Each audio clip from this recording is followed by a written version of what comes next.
कहानी की शुरुआत में हमें दिखाया जाता है कि हमारे सोलर सिस्टम में हमारे सूरज जैसा एक और तारा आ गया है, जिससे धरती का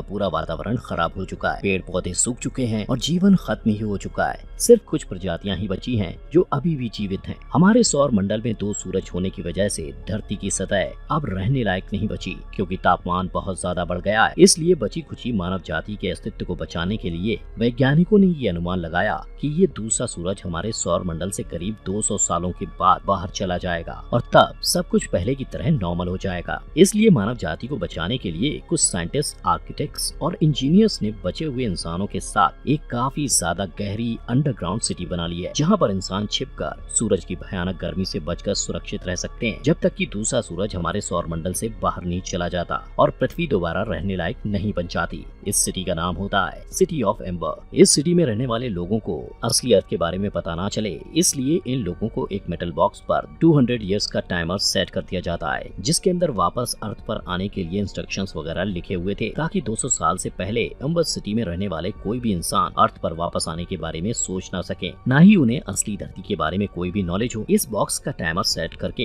एम्बर सिटी के सबसे पहले मेयर को हैंडओवर कर दिया गया और इस तरह से box next to next mayor transfer होता रहा। इसी तरह समय के साथ वो लोग इस बॉक्स के बारे में भूलने लगे और 7वां मेयर बिना बॉक्स को आगे पास किए ही मर गया। इवेंचुअली 200 साल बाद वो बॉक्स अपने आप खुल गया, लेकिन कोई इसका यूज करने के लिए था ही नहीं और इसी तरह कुछ और साल भी बीत गए। इस तरह एम्बर सिटी के लोग बिना रियल अर्थ के बारे में जाने ही जीने लगे और एम्बर सिटी कुछ defined system and set of rules पर चलने लगा। अब यहाँ से सीन शिफ्ट होता है और हम मूवी के मेन लीड डून से इंट्रोड्यूस होते हैं, जो कि अपने ग्रेजुएशन डे के लिए रेडी हो रहा था, जिसे यहाँ असाइनमेंट डे के नाम से जाना जाता है। डून अपने डैड से कहता है कि वो आगे चलकर साइंस लेना चाहता है, क्योंकि एम्बर सिटी के पास पावर का सोर्स सिर्फ एक जनरेटर ही है, जो कि धीरे धीरे पुराना होता जा रहा है और अब उसे रिपेयर करने की जरूरत है। वो अपने डैड से ये भी कहता है कि मैं बाकी लोगों की तरह हाथ पर हाथ रखकर नहीं बैठ सकता। इसके बाद सीन शिफ्ट होकर मूवी की फीमेल लीड लीना पर आता है, जो कि असाइनमेंट डे के लिए लेट हो गई थी। यहाँ हम देखते हैं कि असाइनमेंट डे के दिन मेयर एक लॉटरी के माध्यम से डिसाइड कर रहे थे कि किसे कौन सा काम दिया जाएगा। लॉटरी से चिट्स निकलती हैं और ठीक उसका उल्टा होता है जैसा लीना और डून चाहते थे। लीना, जो कि एक मैसेंजर का काम करना चाहती थी, उसे पाइप वर्क यानी रिपेयरिंग का काम मिल जाता है और वहीं डून, जो कि रिपेयरिंग का काम करना चाहता था, उसे मैसेंजर का काम मिल जाता है, जिससे दोनों ही लोग बहुत नाखुश हो जाते हैं। वेल, इसके बाद उन दोनों के पास और कोई चारा नहीं होता, तो वो दोनों चुपके से अपनी चिट्स एक्सचेंज कर लेते हैं और इस तरह से उन दोनों को अपना अपना मनपसंद काम करने को मिल जाता है। रात को लीना अपनी यंग सिस्टर को हर दिन की तरह सुलाने से पहले एक रिकॉर्डिंग सुनाती है, जो कि उसके डैड की किसी बोरो नाम के आदमी के साथ हुई कॉल्स पर हुई बात की रिकॉर्डिंग थी। रिकॉर्डिंग के एंड में हमें बोरो की आवाज सुनाई देती है, जहाँ ये साफ था कि किसी चीज को लेकर बोरो ने अपना इरादा बदल दिया था और अब वो उसके लिए रेडी था। अब बोरो यहाँ किस चीज की बात कर रहा था, ये हमें कहानी में आगे पता चलेगा। नेक्स्ट डे लीना के काम का पहला दिन था, जहाँ उसे अपनी एक आंट को मैसेज डिलीवर करना था। लीना और उसकी आंट आपस में बात कर ही रहे होते हैं, तभी उन्हें एक पुअर मैन की आवाज सुनाई देती है, जो कि सिटी के एक ऐसे लोकेशन से बाहर आ रहा था जहाँ आम लोगों का जाना मना था। ये पुअर मैन सबको बता रहा था कि उसने अननोन रीजन में इतना बड़ा क्रिएचर देखा है, जो कि उनके घर से भी बड़ा। इस आदमी की बातों पर कोई भी यकीन नहीं कर रहा था। इनफैक्ट उस अननोन रिस्ट्रिक्टेड रीजन में जाने के लिए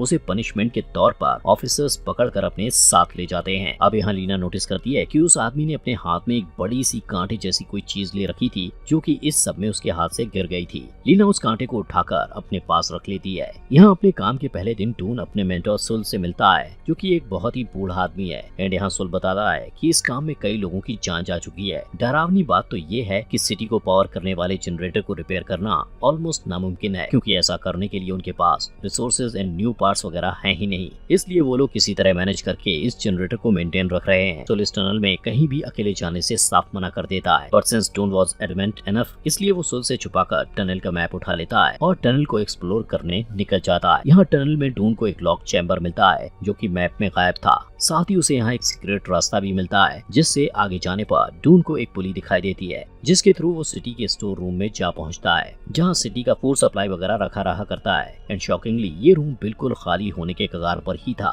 विच मीन्स कि जल्द ही सिटी का फूड सप्लाई खत्म होने वाला था। तभी यहाँ इस रूम का गार्ड आ जाता है, जो कि डून को यहाँ से निकाल देता है। इसके कुछ टाइम बाद ही सिटी में पावर कट हो जाता है और इस बार ये कट काफी देर के लिए होता है, जिसे इंजीनियर्स किसी तरह टेम्पररी रिपेयर कर देते हैं। लेकिन अब क्योंकि इस बार ये संकट काफी लंबे समय के लिए हो गया था, इसलिए लोगों में डर का माहौल बना हुआ था। लीना अपनी ग्रैनी और उसकी छोटी बहन का हालचाल लेने उनके पास पहुंचती है, जहां उसकी ग्रैनी उसे देखकर उसे कुछ बताने की कोशिश करने लगती है। सेंग डैड की उसके ग्रेट ग्रैंडफादर, जो कि इस सिटी के कभी मेयर रह चुके थे, उन्होंने घर में एक चीज रखी हुई है। एंड जब लीना खोजती है तो उसे वही मेटल बॉक्स मिलता है, लेकिन उसे इसका कोई यूज समझ नहीं आ रहा था और ग्रैनी को भी इसके बारे में कुछ खास नहीं पता था। खैर, इसके बाद लीना घर के काम में लग जाती है, जिसके बाद स्टोर रूम का गार्ड यहाँ लीना को सिटी के मेयर तक एक मैसेज पहुंचाने के लिए बोलता है। मैसेज को लेकर लीना मेयर के ऑफिस जाती है, जहां उसे हॉल में अब तक के सभी मेयर्स की बड़ी बड़ी पोर्ट्रेट्स लगी हुई दिखती हैं। इन्हीं में से एक उसके खुद के ग्रेट ग्रैंडफादर की थी और इन पोर्ट्रेट्स में मेयर के पास वही मेटल बॉक्स था जो कि अभी कुछ समय पहले लीना को अपने घर में मिला था।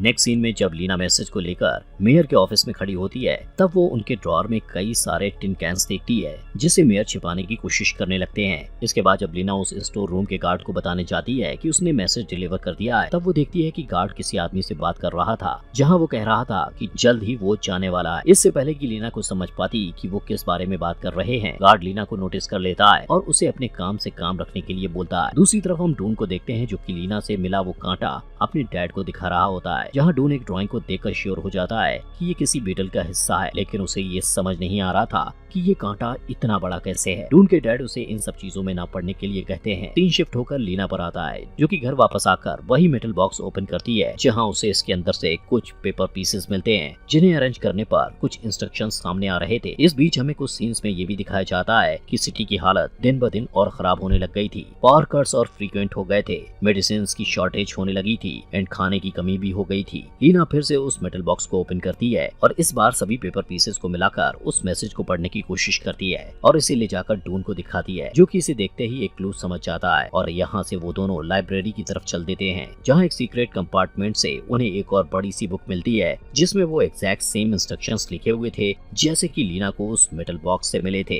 तभी यहाँ लाइब्रेरी का गार्ड आ जाता है, जिससे छिपते छिपाते वो दोनों डून के घर आ जाते हैं और यहाँ इंस्ट्रक्शंस को पढ़कर डून को रियलाइज होता है कि इस सब का रिलेशन मैप में रेज्ड उस रूम से जरूर है। वो दोनों टनल के उस सीक्रेट रूम की तरफ जाते हैं, जहाँ उन्हें एक आदमी दिखता है, जो कि उन्हें देखते ही लिम्प करता हुआ यहाँ से भाग जाता है और इसी बीच उसके हाथ से कुछ फूड आइटम्स के पैकेट्स गिर जाते हैं, जिन्हें देखकर लीना और डून को समझ नहीं आता कि ये एक्सपेंसिव फूड आइटम्स आए कहाँ से, क्योंकि सिटी में तो फूड आइटम्स की शॉर्टेज चल रही है। पर इससे पहले कि ये दोनों कुछ और सोच पाते, तभी इनके सामने एक मोल जैसा ह्यूमन साइज क्रिएचर अपीयर हो जाता है, जिससे दोनों किसी तरह बचकर स्टोर रूम में जाकर छुप जाते हैं। यहाँ लीना को डून के हेलमेट पर अपने फादर का नाम एश लिखा हुआ दिखाई देता है और यहाँ लीना को पहली बार पता चलता है कि उसके डैड की मौत यहाँ डूबकर हो गई थी। लीना इस हेलमेट को लेकर अपनी आंट के पास जाती है, जहाँ उसे एक और बड़ा सीक्रेट पता चलता है कि दरअसल उसके डैड को भी अपनी जवानी के दिनों में ये समझ आ गया था कि एम्बर सिटी जल्द ही खत्म होने वाली है। यहाँ से बाहर निकलने के लिए एक जगह खुदाई स्टार्ट करती थी, लेकिन वो सुरंग से ऐसी जगह पर निकले जहाँ उनकी डूबकर मौत हो गई।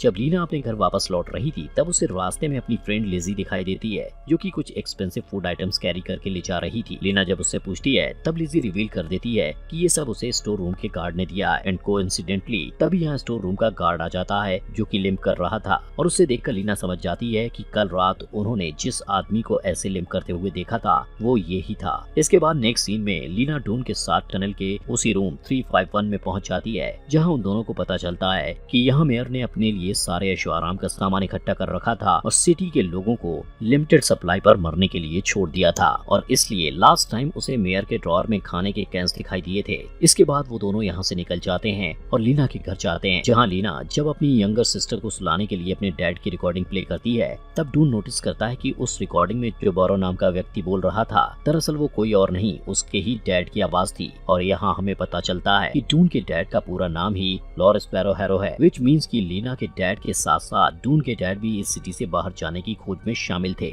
अब यहाँ हमें समझ आ जाता है कि स्टार्टिंग से ही डून के डैड उसे इन सब चीजों से दूर रहने के लिए क्यों कहा करते थे, क्योंकि वो नहीं चाहते थे कि लीना के डैड की तरह ही डून भी अपने जुनून के चक्कर में जान गंवा दे। डून अपने डैड को कन्फ्रंट करने पहुंचता है, जहां उसे अपने डैड से सब सच पता चल जाता है कि वो लोग कहां से और कैसे बाहर जाने का ट्राई कर चुके थे। यहाँ दूसरी तरफ लीना मेयर की पोल खोलने के लिए उसकी शिकायत ऑफिशियल से करने के लिए चली जाती है, लेकिन उसे ये नहीं पता था कि ये सभी लोग इसमें मिले हुए थे। वो ऑफिशियल्स पकड़कर लीना को मेयर के सामने ही ले जाते हैं, जहाँ लीना मेयर के नेक में एक बैज नोटिस करती है जो कि एग्जैक्ट वैसा ही था जैसा उसने मेटल बॉक्स में देखा था। अचानक यहाँ पावर कट हो जाती है और मौका देकर लीना यहाँ से मेयर के नेक से वो बैज लेकर भाग जाती है। मेयर के गार्ड लीना के पीछे लग जाते हैं और लीना किसी तरह डून के साथ अपनी आंट के यहाँ सीक्रेट लोकेशन पर जाकर छिप जाते हैं। यहाँ से वो दोनों लीना के डैड की बनाई हुई मशीन का यूज करके एक अंडरग्राउंड टनल में चले जाते हैं और टनल्स के अंदर आकर वो जनरेटर के पास पहुँचते हैं, जहाँ लीना देखती है कि मेयर की नेक से मिले बैज से